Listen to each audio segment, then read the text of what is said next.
செய்திகளுக்கு அப்பால் நிகழ்ச்சியில் மீண்டும் உங்களை சந்திப்பதில் மகிழ்ச்சி. வணக்கம். இப்போது பல விடயங்கள் பேசப்படுகின்றன. சில விடயங்கள் பலருக்கு தெரியாமல் இருக்கின்றன. சில விடயங்களை பலர் மறந்திருக்கக்கூடிய சூழ்நிலை இருக்கின்றது. சில விடயங்களில் சிலர் புனிதர்கள் போன்று நடந்து கொள்ளுகின்ற ஒரு மிகவும் துர்ப்பாக்கியமான நிலை ஒன்று தமிழ் சமூகத்தில் எழுந்திருக்கின்றது. அது வேறு ஒன்றுமில்லை. விடுதலை புலிகள் கருணா பிளவுக்கு பின்னர் பல விடயங்கள் பிரதேசவாதமாக பார்க்கப்பட்டது.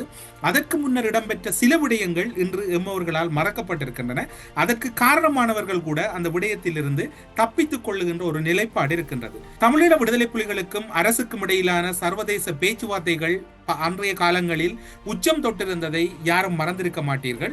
அவ்வாறானதொரு பேச்சில் கலந்து கொண்டிருந்த போது 18/10/2003 காலப்பகுதியிலே கட்டுநாயக்க விமான நிலையத்துக்கு வந்திறங்கிய கருணா அவர்கள் நேரடியாகவே அன்றைய காலப்பகுதியில் மட்டக்களப்பு இலுப்படிச்சேனை பொது மயானத்துக்கு நேரடியாக வருகின்றார். வளமையாக பேச்சுக்களிலே கலந்து கொள்ள செல்லுகின்ற முக்கியஸ்தர்கள், முக்கிய பிரமுகர்கள் அனைவரும் வன்னி சென்று அங்கு ஒரு கலந்துரையாடலை மேற்கொண்ட பின்னர் தான் நேரடியாக தங்களுடைய மாவட்டங்களுக்கு செல்லுகின்ற ஒரு செயற்பாடு அல்லது ஒரு ஒழுங்குபடுத்தப்பட்ட நிலைப்பாடு இருந்தது. அந்த நிலைப்பாடு இங்கு ஒட்டுமொத்தத்திலே மீறப்படுகின்றது. அல்லது எதற்காக நேரடியாக இங்கு வந்தார் என்று தெரியவில்லை. அவரை அந்த இடத்திலே வரவேற்பதற்காக தமிழ் விடுதலை புலிகள் அமைப்பு மட்டக்களப்பு மாவட்ட சிறப்பு தளபதி ரமேஷ், மட்டக்களப்பு மாவட்ட அரசியல் துறை பொறுப்பாளர் கௌசல்யன் போன்றவர்கள் அந்த இடத்திலே இருக்கின்றார்கள். அவரை வரவேற்றுக் கொள்ளுகின்றார்கள் இலுப்படிச்சேனை பொது மயானத்திலே. ஏன் இவர் அங்கு நேரடியாக வந்தார்? எதற்காக வந்தார்? இங்குதான் யாருக்கும் தெரியாத அல்லது யாருமே அறியாத மிக பெரும் ரகசியம் ஒன்று இருக்கின்றது. 2003 பிற்பகுதியிலே தான் இந்த சம்பவம் இடம்பெறுகின்றது. சர்வதேச பேச்சுக்கு சென்ற கருணா அவர்கள் நேரடியாகவே மட்டக்களப்பு மாவட்டத்துக்கு வருகின்றார். ஏன் வருகிறார் என்றால், அவர் அந்த பேச்சிலே கலந்து கொண்டிருந்த போது ஊடகங்களை சந்திப்பதற்கு அல்ல ஊடகவியலாளர்களை எதிர்கொண்ட போது சர்வதேச ஊடகங்கள் ஒரு கேள்வியை முன்வைக்கின்றன.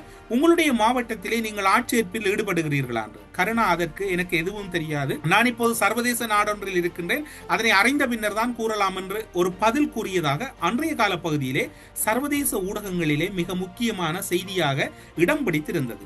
அன்றைய காலப்பகுதியில் இன்னும் ஒரு சம்பவம் இடம்பெற்றது. சமாதான பேச்சுவார்த்தையின் உடன்படிக்கையின் அடிப்படையில் விடுதலை புலிகள் அமைப்பில் இருந்த இளையவர்களை ஒப்பந்த அடிப்படையில் சர்வதேச ஸ்தாபனங்கள் யுனிசெப் நிறுவனத்திடம் ஒப்படைக்கின்ற ஒரு நிகழ்வு யாழ்ப்பாணம் தொடங்கி அம்பாறை வரைக்கும் அன்றைய காலப்பகுதியில் நடந்து கொண்டிருந்தது. அது சமாதான ஒப்பந்தத்தில் இருந்த ஒரு சரத்தாகவும், அது சிறுவர் போராளிகள் அமைப்புகளில் தவறுதலாக இணைக்கப்பட்டிருந்தார், அவர்களை மீள ஒப்படைக்கின்ற ஒரு பணி இடம்பெற்றிருந்தது. அது சமாதான ஒப்பந்தத்தில் இருந்த மிக பிரதானமான ஒரு சரத்தாக இருந்தது. அந்த சரத்தை தமிழ் விடுதலை புலிகள் அமைப்பினர் ஏற்றுக்கொண்டு அதற்கு ஏற்றாற்போல் அந்த செயற்பாடு சர்வதேச ரீதியாகவும் அரசுடனும் உடன்பாட்டின் அடிப்படையில் அவர்கள் மீள கையளிக்கப்பட்டார்கள். அவர்கள் அதன் பின்னர் கல்வி நடவடிக்கைகள் அவர்களுடைய செயற்பாடுகளுக்கு ஏற்றாற்போல் அதில் இருந்தவர்களுக்கு வழங்கப்பட்டுக் கொண்டிருந்தது. இந்த 2003 காலப்பகுதியிலே வாழைச்சேனை இந்து கல்லூரியிலே பயின்ற 7 மாணவர்கள், இப்போது அந்த பாடசாலை தேசிய பாடசாலை இருக்கின்றது, 7 மாணவர்கள் இனம் தெரியாத நபர்களால் கடத்தப்படுகின்றார்கள். கருணா வெளிநாடு ஒன்றில் பேச்சுவார்த்தையிலே கலந்து கொண்டிருந்த போது 2003 பிற்பகுதியிலே வர்த்தக பிரிவிலே கல்வி பயின்ற 7 மாணவர்கள் கடத்தப்படுகிறார்கள் இனம் தெரியாத நபர்களால். மறுநாள் காலையிலே பாடசாலைக்கு சென்ற மாணவர்கள் கடத்தப்பட்ட மாணவர்களை விடுதலை செய்யும் வரை பாடசாலை மீள திறக்கப்பட மாட்டாது என்ற அடிப்படையில் பாடசாலைகள் பூட்டப்படுகின்றன. மாணவருடைய போராட்டம் முன்னெடுக்கப்படுகிறது. யார் கடத்தினார்கள் என்று தெரியாது. அதற்கு முதல் நாள் கூட திருகோணமலையிலே 11 சிறுவர்களை விடுதலை புலிகள் யூனிசெப் அமைப்பிடம் ஒப்படைத்திருந்தார்கள். ஒரு நல்ல அடிப்படையில் சர்வதேச ரீதியாக கூட பாராட்டுகளும் அந்த காலப்பகுதியில் குவிந்த வண்ணம் இருந்தன. 7 மாணவர்கள் காணாமல் போயிருக்கின்றார்கள். வாழைச்சேனை இந்து கல்லூரியின் மாணவர்கள். யார் அவர்கள்? யார் கடத்தினார்கள்? எதுவும் தெரியாது. மாணவர்கள் போராட்டத்தில் ஈடுபடுகிறார்கள். ஆங்காங்கே சில தரப்பினர் அந்த இடத்திலே இருந்தவன் அந்த காலப்பகுதியிலே உயர்தரத்திலே கல்வி பயின்றவன் என்ற வகையில் அந்த விடயத்தை தெளிவாக கூறலாம் என்று நினைக்கின்றேன். ஆங்காங்கே சில அனாமதேயமான நபர்கள் வந்து புகைப்படம் எடுப்பது அல்லது அவர்களை நோட்டமிடுகின்ற ஒரு சம்பவம் எல்லாம் இடம்பெற்றுக் கொண்டிருந்தது. இவ்வளவு விடயத்தையும் செய்தவர்கள் அன்றைய காலப்பகுதியிலே யார் என்கின்றதை மக்கள் தேடுகின்றார்கள். உடனடியாக இந்த தகவல் தமிழ் விடுதலை புலிகள் அமைப்பின் அரசியல் துறைக்கும் செல்லுகின்றது. அவர்களும் இதற்கு ஒரு நடவடிக்கை எடுப்பதாக அன்றைய காலப்பகுதியிலே மாணவர்களுக்கு உத்தரவாதம் வழங்குகிறார்கள். இந்த செயற்பாடு இவ்வாறே நடந்து கொண்டிருக்கின்றது. அன்றைய தினம் கடத்தப்பட்டவர்கள் எங்கே சென்றார்கள், யார் கடத்தினார்கள் என்று தெரியாது. அந்த போராட்டமானது யாருக்கு கடத்தப்பட்ட இனம் தெரியாத நபர்களால் கடத்தப்பட்ட என்றுதான் அந்த போராட்டம் முன்னெடுக்கப்படுகிறது. அன்று இரவு வேளையில் அந்த போராட்டத்திலே பங்கெடுத்த அல்லது அந்த போராட்டத்தை முன்னின்று நடத்தியவர்களுடைய வீடுகள் உடைக்கப்படுகின்றன. அதில் இப்போதும் அவருக்கு ஞாபகம் இருக்கும் என்று நினைக்கின்றேன், முன்னாள் கிழக்கு மாகாண கல்வி பணிப்பாளராக இருந்த திருமதி சுஜாதா அவர்களுடைய வீடும் உடைக்கப்படுகின்றது. அவர் அன்றைய கால பகுதியிலே அதே பாடசாலையிலே ஆசிரியராக, விஞ்ஞான உயர்தர பிரிவின் விஞ்ஞான ஆசிரியராக கற்பித்துக் கொண்டிருந்தவர். அவருடைய வீடு உடைக்கப்படுகிறது. அந்த உயர்தர வகுப்பிலே கல்வி பயின்ற வர்த்தக பிரிவு, கலைப்பிரிவு, விஞ்ஞான பிரிவு மாணவருடைய வீடுகளும் அங்கு தாக்கப்படுகின்றன. பல மாணவருடைய வீடுகள் உடைக்கப்படுகின்றன. அந்த காலப்பகுதியிலே உடைத்தவர்கள் யார் என்று தேடினால் அவர்கள் புதுக்குடியிருப்பு பகுதியில் இருந்த அரசியல் துறை அலுவலகத்தில் இருந்துதான் இந்த தாக்குதலை நடத்தினார்கள் என்று வருகிறது. விடுதலை புலிகள் அமைப்புக்கு அன்று முறைப்பாடுகள் செல்லுகின்றது. அவர்கள் இவ்வாறான ஒரு நடவடிக்கை இல்லை, பாடசாலை சமூகத்தின் மீது இந்த நடவடிக்கையை நாங்கள் முன்னெடுக்கவில்லை என்கின்ற ஒரு கருத்தை அன்றைய கால பகுதியிலே பாடசாலை சமூகத்துக்கு முன்வைத்தார்கள், கூறினார்கள். ஆனாலும் கூட இந்த நடவடிக்கை தீர்ந்த பாடில்லை. ஏன் இது நடக்கிறது? விடுதலை புலிகள் நல்லெண்ண நடவடிக்கையாக உத்தியோகபூர்வமாக சிறுவர் போராளிகளை ஒப்படைக்கின்றார்கள். ஆனால் இனம் தெரியாத நபர்களால் கடத்தப்பட்டது என்று பாடசாலை மாணவர்கள் முன்னெடுத்த போராட்டத்துக்கு புதுக்குடியிருப்பில் இருந்த அரசியல் துறை அலுவலகத்திலிருந்து தாக்குதல் நடத்தப்படுகிறது. அன்று நள்ளிரவு வேளையில் மிக முக்கியமான ஒரு சம்பவம். இன்று இருந்திருந்தால் அல்லது இன்று இருக்கக்கூடிய பல பெரும் தலைமை தாங்கக்கூடிய அரசு நிர்வாகத்தில் இருக்கக்கூடியவர்கள், சிவில் சமூகத்தில் இருக்கக்கூடியவர்களுக்கு ஒரு ஆளுமையை ஏற்படுத்தி தலைமைத்துவத்தை கொடுத்த ஒரு மிக பெரும் ஆளுமை இன்று கல்குடா தொகுதியில் இல்லாமல், அல்லது அவர் இயற்கை மரணம் அடைந்திருந்தாலும் அந்த மரணத்துக்கு காரணமானது இந்த சம்பவம் என்றால் யாரும் இன்று அவரை மறந்திருக்க மாட்டார்கள், அல்லது அவரோடு இன்று பலரும் பயணித்திருப்பார்கள். அவர் வேறு யாருமல்ல, அன்றைய கால பகுதியிலே வாழைச்சேனை இந்து கல்லூரியின் அதிபராக இருந்த முருகேசு தவராஜா அதிபர் அவர்கள். தவராஜா அதிபர் என்று சொன்னால் அன்று எல்லோருக்கும் தெரியும், 3 மொழிகளையும் சரளமாக பேசக்கூடியவர், நல்ல ஆளுமை மிக்கவர், நல்ல தலைமைத்துவம் மிக்கவர். அவரும் அன்று தாக்குதலுக்கு உள்ளாக்கப்படுகின்றார். அவர் உண்மையில் அந்த பாடசாலையின் அதிபராக இருந்தவர். பாடசாலைக்கு ஆசிரியர்கள் மாணவர்கள் செல்வதற்கு முதலே, உயர்தர பிரிவின் மாணவர்கள் அதற்கு வருவதற்கு முதலே அந்த போராட்டம் அந்த இடத்திலே ஆரம்பிக்கப்படுகின்றது, காணாமல் போனவர்களால். ஆனால் அந்த இடத்திலே அன்று நள்ளிரவு வேளையில் இந்த அதிபர் இந்த போராட்டத்தை ஆரம்பித்தது அல்லது நடத்தியது அதிபர் தான் என்ற காரணத்தின் அடிப்படையில் அதிபர் தாக்குதலுக்குள்ளாக்கப்படுகிறார். அதிபர் அவர்களுக்கு நடந்தது எதுவுமே தெரியாது. அவர் வளமை போன்று தன்னுடைய பணிக்காக காலையிலே பாடசாலை வருகின்றார். அவர் தாக்குதலுக்குள்ளாக்கப்படுகிறார். அவரை தாக்கியதில் இப்போது ஒருவர் உயிரோடு இல்லை, ஒருவர் உயிரோடு இருப்பதாக பிரதேசவாசிகள் கூறுகின்றார்கள். நிசாம் என்று அறியப்படக்கூடியவர் உயிரோடு இல்லை, இன்னும் ஒருவர் உயிரோடு அந்த பகுதியிலே இப்போது நடமாடுவதாக கூறப்படுகிறது. அவருடைய நெஞ்சு மற்றும் தலைப்பகுதியிலே கனமான தாக்குதல் நடத்தப்படுகிறது என்று பல விடயங்களை கூறுகின்ற கருணா விடுதலை புலிகள் அமைப்பிலிருந்து பிளவுபடுவதற்கு 2003ஆம் ஆண்டு காலப்பகுதி தான் அவர் வெளிப்படையாக தன்னை ஒரு முறை வெளிப்படுத்திய ஒரு சந்தர்ப்பமாக இருக்கின்றது. அந்த காலப்பகுதியில் தான் அவர் நேரடியாக பேச்சுக்களில் கலந்து கொண்டு மட்டக்களப்புக்கு வருகின்றார். மட்டக்களப்பு மாவட்டம் ஆங்காங்கே சில விரிசல்கள் வருகின்றது, பல கருத்து முரண்பாடுகள் வருகிறது. இன்று இந்த முருகேசு தவராசா அதிபர் அவர்கள் இருந்திருந்தால் அவர் இன்று கல்குடா தொகுதியினுடைய ஒரு பெரும் சிறந்த ஆளுமையாக இருந்திருப்பார். அன்றைய காலப்பகுதியிலே முஸ்லீம் தமிழ் கலவரங்கள் எல்லாம் வருகின்ற போது அரசியல் பிரமுகர்களுக்கு அப்பால் தமிழ் சமூகத்தை பிரதிநிதித்துவப்படுத்தி தமிழ் சமூகத்தில் இருக்கக்கூடிய நியாயப்பாடுகளை ஒரு துணிவோடு எல்லோ தரப்பிடமும் வைக்கக்கூடிய பெரும் ஆளுமையாக இருந்தார். கைது செய்யப்பட்டால் அன்றைய காலப்பகுதியிலே பலர் ஓடி செல்வது அன்று இருந்த காலப்பகுதியிலே அரசியல் பிரமுகர்களே அல்ல, முருகேசு தவராசா அவர்களைத்தான் தேடி செல்வார்கள். அவர் உடனடியாக அந்த கைது நடவடிக்கை இடம்பெறுகின்ற இடத்துக்கு செல்லுகின்றதும், கைதில் ஈடுபடுகிறவர்களை அவர்களை விடுதலை செய்வதற்காக உரையாடுகின்றதும். அன்றைய காலப்பகுதியிலே அவர் ஒரு மோட்டார் சைக்கிள் கூட இல்லாமல் ஒரு துவிச்சக்கர வண்டி தான் ஒரு பாடசாலை அதிபராக வைத்திருந்தார்.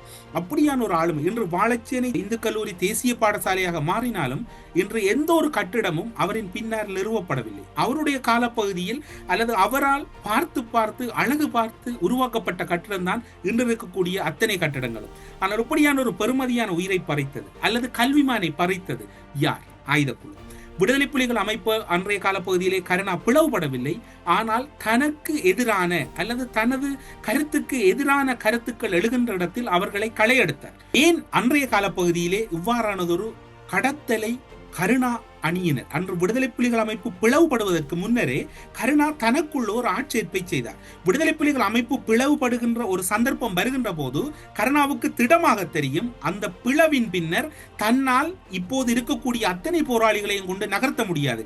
எனவே ஒரு சிறப்பு ஆட்சேர்ப்பை செய்ய வேண்டும் என்ற அடிப்படையில் கடத்தல்களில் அன்று கருணா ஈடுபட்டார். என்று காலப்பகுதியில் 2003ஆம் ஆண்டு காலப்பகுதியில் தான் பேச்சில் கலந்து கொண்டு விட்டு நேரடியாக மட்டக்களப்புக்கு வருகின்றார்.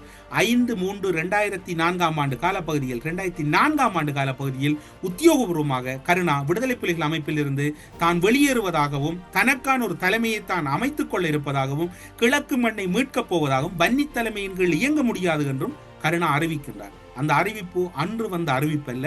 அதற்கு 2003ஆம் ஆண்டுக்கு முன்னரே இந்த நடவடிக்கைகளை கருணா ஆரம்பித்திருந்தாலும் 2003ஆம் ஆண்டு தான் வாழைச்சேனை இந்து கல்லூரியின் சம்பவம் தான் கருணாவினுடைய முதல் ஆரம்ப புள்ளியாக இருக்கின்றது. அதன் பின்னர் மட்டக்களப்பு மாவட்டத்தில் இருந்த அரசியல் துறை அலுவலகங்கள் கருணாவின் அலுவலகம், தமிழீழ விடுதலை புலிகள் அமைப்பின் அலுவலகம் என்று மாற்றப்படுகின்றது. உடனடியாக கருணா மட்டக்களப்பில் இருந்த பல அரசியல் துறை அலுவலகங்களுக்கு தன் சார்புடையவர்கள் அல்லது தன் விசுவாசிகளை அரசியல் துறை பொறுப்பாளர்களாக, நிதி பொறுப்பாளர்களாக அக்டோபர் மாதத்தின் பின்னர் 2003ஆம் ஆண்டு அக்டோபர் மாதத்தின் பின்னர் அதிரடி நியமனங்கள் இடம்பெறுகின்றது. ஆனாலும் கூட இன்று துயரம் என்னவென்று சொன்னால் கல்குடா தொகுதியிலே இன்று ஒரு பெரும் ஆளுமை இழக்கப்பட்டிருக்கிறது. இன்று பலர் மறந்திருப்பார்கள், பலருக்கு இந்த சம்பவம் தெரியாது.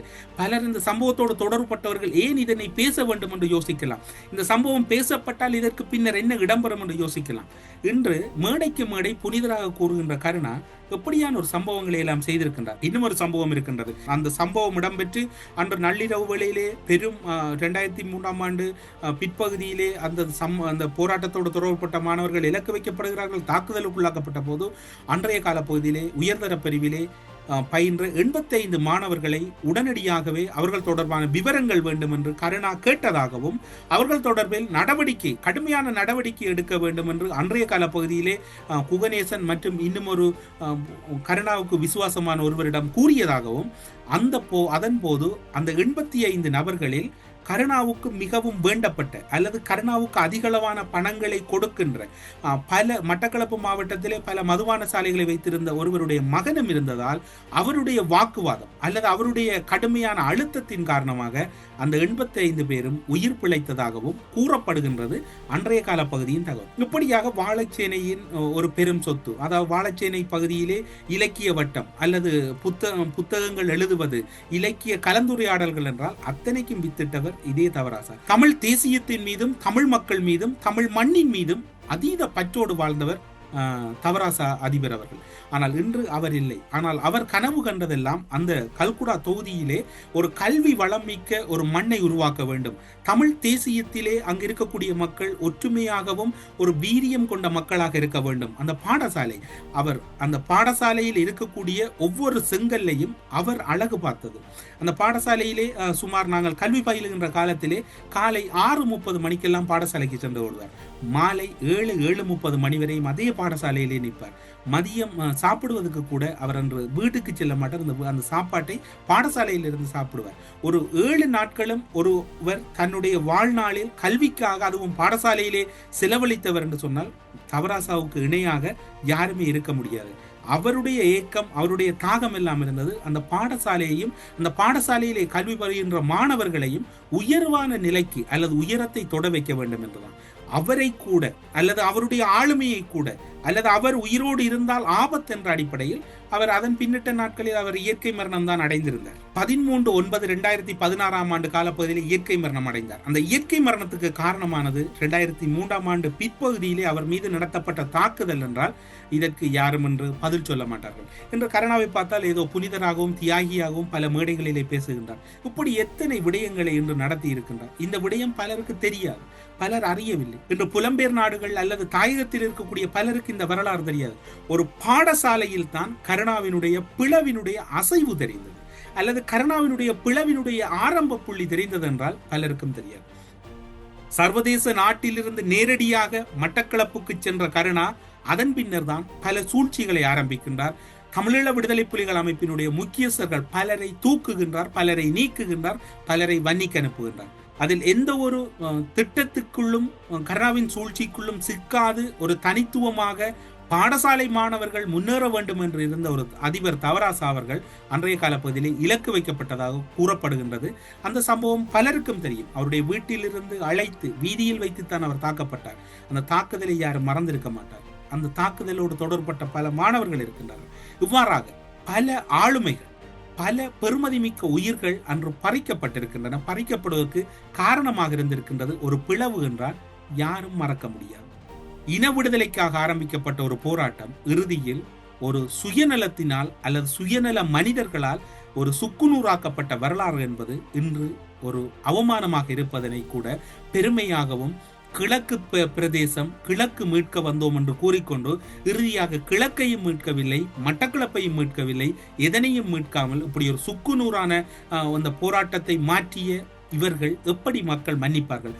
பொறுத்திருந்து பார்ப்போம். இவ்வாறான வரலாறுகள் தவராசா என்கின்ற ஒரு பெரும் ஆளுமை அல்லது கல்குடா தொகுதி அல்லது கல்குடா பகுதியினுடைய ஒரு விருட்சமாக இருந்தவர், 3 மொழிகளிலும் சரளமாக பேசக்கூடியவர். அவர் இல்லை என்ற ஏற்கம் அவரிடம் பயின்ற மாணவர்கள், அவரால் உருவாக்கப்பட்ட மாணவர்கள், அவரால் பயிற்றுவிக்கப்பட்ட மாணவர்கள், அவரால் தலைமைத்துவத்துக்காக தகுதிப்படுத்தப்பட்ட மாணவர்களிடம்தான் அவருடைய குடும்பத்தாரோடு இணைந்து அவர் இல்லை என்ற ஏக்கம் இருக்கின்றது. இப்படி ஒரு பெரும் விருட்சங்கள் எல்லாம் இன்று தமிழர் பகுதியிலிருந்து அகற்றப்பட்டிருக்கின்றது. அதன் பின்னர் இன்று நாங்கள் கிழக்குக்கு தலைமை கொடுக்க போகிறோம், கிழக்கை காப்பாற்ற போகிறோம் என்று கூறுவதில் என்ன நியாயம் இருக்கின்றது என்று மக்களும் கேட்கின்றார்கள். அந்த சம்பவத்தோடு தொடர்புபட்டவன் அல்லது அந்த சம்பவத்தை நேரடியாக பார்த்தவன் என்கின்ற வகையிலும் நானும் கேட்பதற்கு உறுத்துடையவனாக இருக்கின்றேன். இதற்கு என்ன பதிலை சொல்ல போகின்றார்? பெரும்பாலும் இன்னும் ஓரிரு தினங்களில் 6:30 அல்லது 7 மணிக்கு, மாலை 6:30 அல்லது 7 மணிக்கு பின்னர் கருணாவினுடைய பதிலை எதிர்பார்க்கலாம் என்ற நம்பிக்கையில் செய்திகளுக்கு அப்பால் நிகழ்ச்சியிலிருந்து விடைபெற்றுக் கொள்கிறோம். நன்றி, வணக்கம்.